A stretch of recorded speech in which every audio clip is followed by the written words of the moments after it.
இந்தியாவுக்கு எதிரான மூன்றாவது செஸ் கிரிக்கெட் போட்டியில் இங்கிலாந்து அணி 22 ரன்கள் வித்தியாசத்தில் வெற்றி பெற்றது. இந்தியா இங்கிலாந்து அணிகளுக்கு இடையேயான மூன்றாவது செஸ் கிரிக்கெட் போட்டி லண்டன் லார்ட்ஸ் மைதானத்தில் நடைபெற்றது.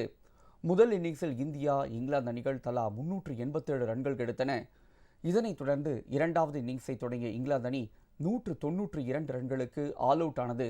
பின்னர் 193 ரன்கள் எடுத்தால் வெற்றி என்ற இலக்குடன் களமிறங்கிய இந்திய அணி நான்காவது நாள் ஆட்ட முடிவில் 4 விக்கெட் இழப்பிற்கு 58 ரன்கள் எடுத்திருந்தது.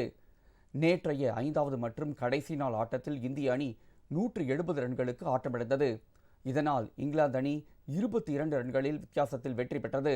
இந்த வெற்றியின் மூலம் இங்கிலாந்து 5 போட்டிகள் கொண்ட டெஸ்ட் தொடரில் 2-1 என்ற கணக்கில் முன்னிலை பெற்றுள்ளது.